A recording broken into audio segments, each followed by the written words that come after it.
സ്വാഗതം മീഡിയ ഗ്രാമത്തിലേക്ക്. റാഫേൽ വിമാന ഇടപാടിൽ പുതിയ വെളിപ്പെടുത്തലുകളും വിമർശനങ്ങളും ഉയർന്നു വന്നിരിക്കുന്നു. പ്രധാനമന്ത്രി നരേന്ദ്രമോദി രാഹുൽ ഗാന്ധിയുടെ ചോദ്യങ്ങൾക്ക് ഉത്തരം പറയാതെ ഒഴിഞ്ഞുമാറുന്നു.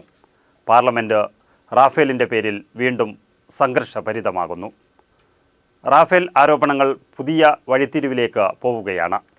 കോൺഗ്രസ് അധ്യക്ഷൻ രാഹുൽ ഗാന്ധിയുടെ ചില ചോദ്യങ്ങളും സത്യം വിളിച്ചോതുന്ന ശബ്ദരേഖകളും നരേന്ദ്രമോദിയെ വെട്ടിലാക്കുന്നു. ക്യാൻസർ ബാധിതനായ ഗോവ മുഖ്യമന്ത്രി മനോഹർ പരീക്കർ 5 മാസത്തോളം ഓഫീസിൽ പോകാതെ ഭരണസ്തംഭനമുണ്ടായിട്ടും അദ്ദേഹത്തെ മാറ്റാത്തത് പ്രതിരോധ മന്ത്രിയായിരിക്കെ മനോഹർ പരീക്കറും പ്രധാനമന്ത്രിയും തമ്മിൽ റാഫേൽ ഇടപാടിൽ നടത്തിയ പല കള്ളക്കളികൾക്കുമുള്ള പ്രത്യുപകാരമാണെന്ന് രാഹുൽ ഗാന്ധി പറഞ്ഞിട്ടും BJP നേതൃത്വം പ്രതികരിച്ചില്ല. ഗോവ മന്ത്രി വിശ്വജിത് പ്രതാപ് സിംഗ് റാണയും ഒരു മാധ്യമപ്രവർത്തകനും തമ്മിൽ നടത്തുന്ന സംഭാഷണം കോൺഗ്രസ് പാർലമെൻറ്റിൻ്റെ മേശപ്പുറത്ത് വച്ചിട്ടും അത് കേൾപ്പിക്കാൻ സ്പീക്കർ സമ്മതിച്ചില്ല. റാഫേൽ കരാറുമായി ബന്ധപ്പെട്ട പ്രധാന രേഖകൾ തൻ്റെ ഫ്ളാറ്റിലുണ്ടെന്ന് പരീക്കർ പറഞ്ഞ കാര്യങ്ങൾ റാണ വെളിപ്പെടുത്തുകയാണ്. മറ്റു ചിലത് വീണ്ടെടുക്കുന്നതിനാണ് ഇത് ഒളിപ്പിച്ചു വയ്ക്കുന്നത് എന്നാണ് പരീക്കറുടെ ഭാഗത്തുനിന്ന് വ്യക്തമാക്കുന്നത്. പ്രധാനമന്ത്രിയെ വരുതിക്ക് നിർത്താൻ മുൻ പ്രതിരോധ മന്ത്രി സ്വീകരിച്ചിരിക്കുന്ന നിലപാട് രാജ്യസുരക്ഷയെ ബാധിക്കുന്നതും രാജ്യത്തോട് നടത്തിയ വഞ്ചനയുമാണ് ഇതോടെ പുറത്തുവരുന്നത്. കോൺഗ്രസ് അധ്യക്ഷൻ രാഹുൽ ഗാന്ധി എല്ലാ തലങ്ങളിൽ നിന്നും ശക്തമായ ആക്രമണമാണ് നടത്തുന്നത്.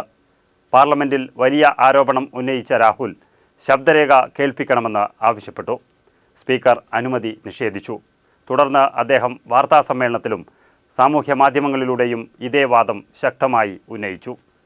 UPA സർക്കാരിൻ്റെ കരാർ പ്രകാരം 126 യുദ്ധവിമാനങ്ങൾ എന്നുള്ളത് എന്തുകൊണ്ട് 36 എണ്ണം മാത്രമായി ചുരുങ്ങി? ഒരു വിമാനത്തിന് 560 കോടി രൂപ നിശ്ചയിച്ച കരാർ മാറ്റി 1600 കോടി രൂപയാക്കിയത് ആരുടെ ലാഭത്തിന് വേണ്ടിയാണ്?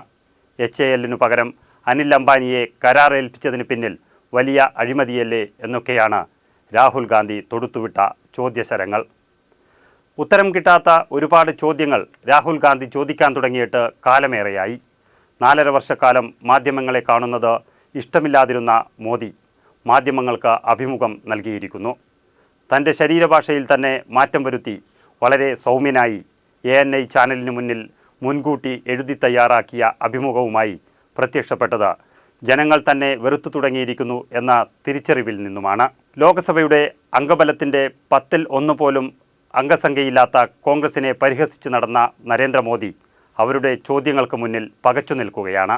ഏതൊരു ഏകാധിപതിയുടെ പതനവും അനിവാര്യമാണെന്ന ചരിത്ര സത്യം ആവർത്തിക്കുക തന്നെ ചെയ്യുമെന്നാണ് കോൺഗ്രസിൻ്റെ വിശ്വാസം.